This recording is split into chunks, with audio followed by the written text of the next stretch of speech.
1989, you have a guy by the name of Matt Simmons, aka Format, who decided it would be cool to use only very small looped samples in his Amiga mod. So we're talking one frame of a square wave, one frame of, of white noise, and just use these very short looped samples in order to get a mod file that was extremely small, but also resulted in a specific sound that was more reminiscent of C64 music than what people were doing with Amiga music. Because once the Amiga trackers appeared, you had the ability to use sampled channels. So you could write techno on the Amiga, you could write Gabber on the Amiga, and there were people doing this. It was like, for some people, it was being stuck in the C64 with its 3 channels and limited waveforms, and then being given the opportunity to use sampled sounds was a huge gift for them, and they embraced that and their music started evolving. But for others, there was something about those old sounds that they really liked and latched onto, and that's when you see that there was a technological rift developing in the scene. So technology progresses, chip music is no longer a necessity. Yeah, you guys are probably reading ahead. I can't cover that last one yet. So with the progress of technology, obviously you can't slow things down. You have to just roll with it. Music in video games was no longer limited to a few channels. You had full orchestral soundtracks developing for games. When video game consoles decided to move from cartridges to CDs, that fucking sucked, okay, in my opinion, because then you started having people game companies basically just grabbing the hottest techno producers and saying, okay, let's use their tracks for this game. So you lost a lot of the character that was tied to video game music, and it basically became more like movie soundtracks.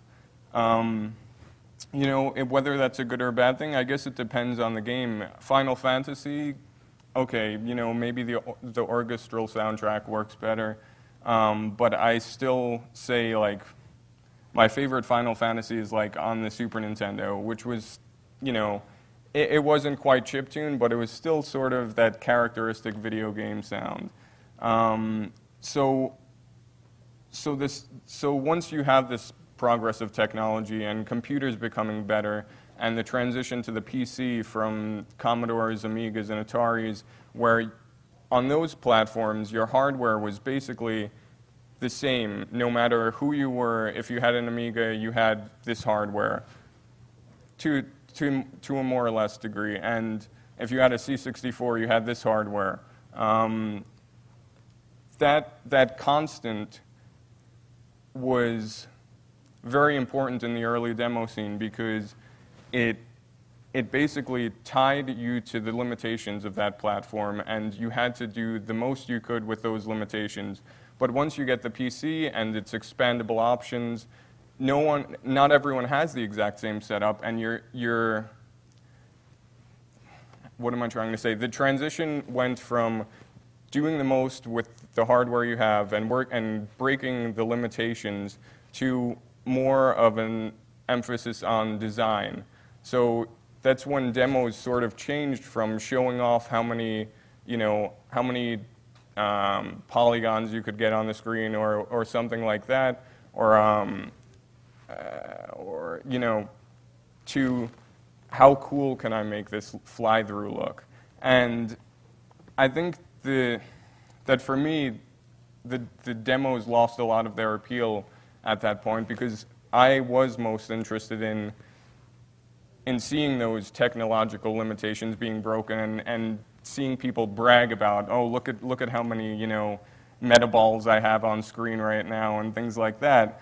And the demos now, sure, there are beautiful ones, but it doesn't have the same essence to it. And the same with chip music and music and demos now. Obviously, a lot of demos now don't use chip music. But you did have those people that decided to stay behind and continue working on the old platforms and continue to do new things with them and still try and push the limitations. Also, age of personal computer begins, fuck you PC, fuck you. So that's how I feel about it. I like the idea of having a piece of hardware that's immutable and you have to do the most you can with it. And there are still people doing new things on the C64, so you know, why did we leave it behind? And this is where I cry.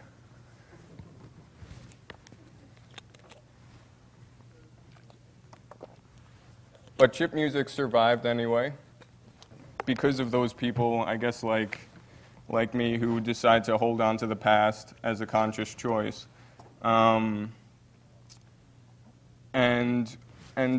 there are others that decided to bring the sounds from yesterday to the platforms of today. So these are the people that released chip music discs on the PC, groups like Rebels and Beep Dealers, and I don't know if any of you are familiar with Megahawks. Yes. Okay, I'm glad there are some Megahawks fans because they're fucking awesome. And I'm gonna just take a brief break and I'm gonna play some of these. Let me get out of here. I'm gonna play some PC chip music disc examples. So here's the first chip music disc from Rebels. So what you have is a self-contained player, and packed along with it are a bunch of modules that various members of Rebels track. So you have this still distinctive sound from the old platforms, but on the PC, and yeah, it's amazing. The whole thing is like under 300K. So things like this. Let's go to their second music disc also.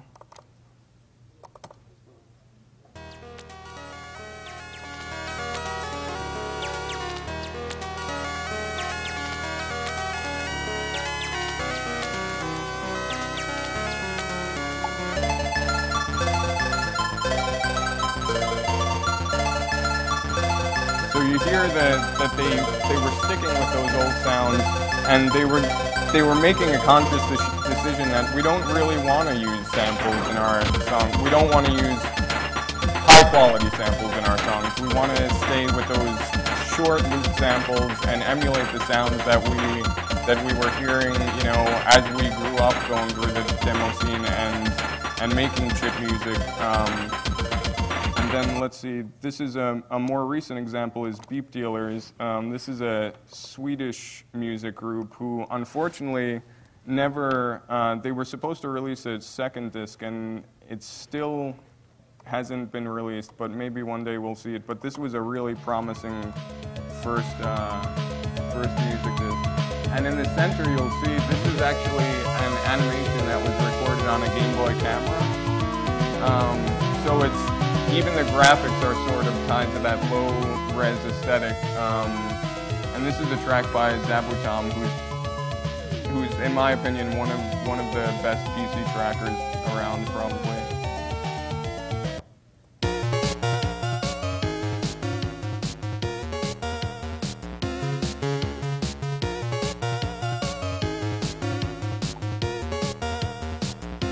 All right, and last but not least, we're gonna go and let's see if I can get the Megahawks one up here.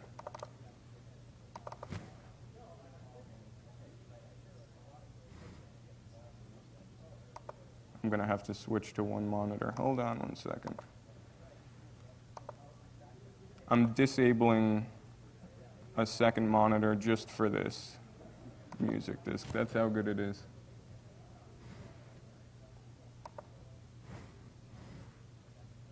Now let's see if I can get it to go to that.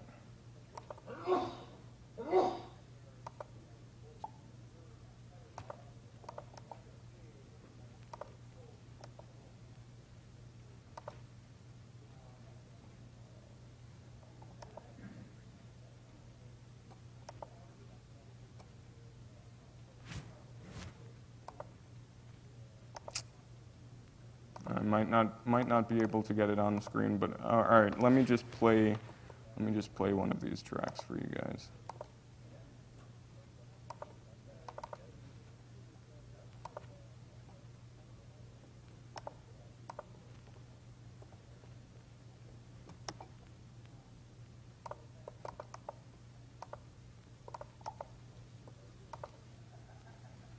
All right, now I just screwed up the whole monitor setup.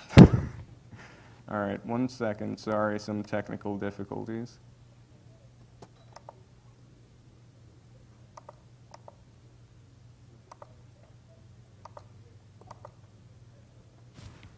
All right.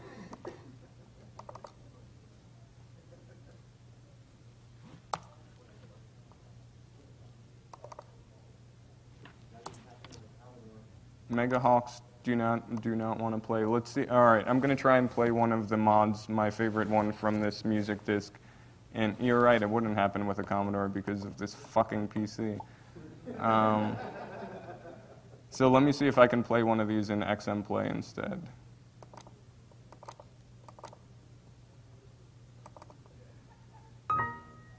Fuck you. All right.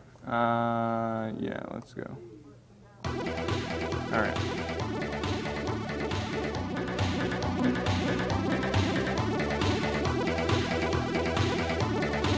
Can we get a little more volume? So this is a PC music disc release, and when you hear this, this is totally fucking awesome. Like, I mean, the people that know what I'm feeling right now know what I'm feeling, and the people that don't, there's no way I could explain anyway. So, fucking Megahawks, that's all I have to say. Alright, so let's get back to the boring fucking talk.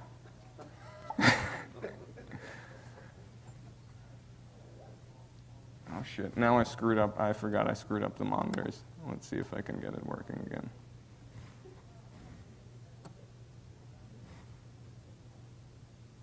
Yes, okay.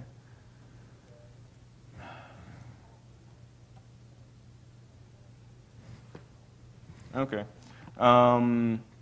So yeah. So you had the PC chip music discs who were sort of bridging the gap between the people that wanted to stay behind and work on the old platforms and the people that decided, okay, let's move on. So there was that nice medium to them. And then around 1999, I think you had what was basically a new era of chip music emerging. And this was due to a couple new communities that sort of started up around the turn of the century. And I think one of the most important ones was a site called micromusic.net, which in a lot of ways is not strict chip music at all, but it did have a lot of people that were in the chip music scene sort of were attracted to it because it had a very lo-fi aesthetic to it. It was basically a site where people could upload their music, and then every month or so, a batch of those songs that were uploaded were selected to be put on the site and available for download. And they had a lot of nice things going for them because they had basically a system where when you were signed into the site, you could see who else was signed in and you can send messages to them. So what this did was it helped sort of introduce a lot of people that weren't familiar with the chip music scene to the scene, and it also helped them communicate with other people. So when you had that small group of people that were involved in the scene talking to the new guys, it was a nice way of educating them about the history of what had come before, and that this site micromusic.net wasn't the beginning of it, but it was just a punctuation of a new era, I think, in chip music. And in the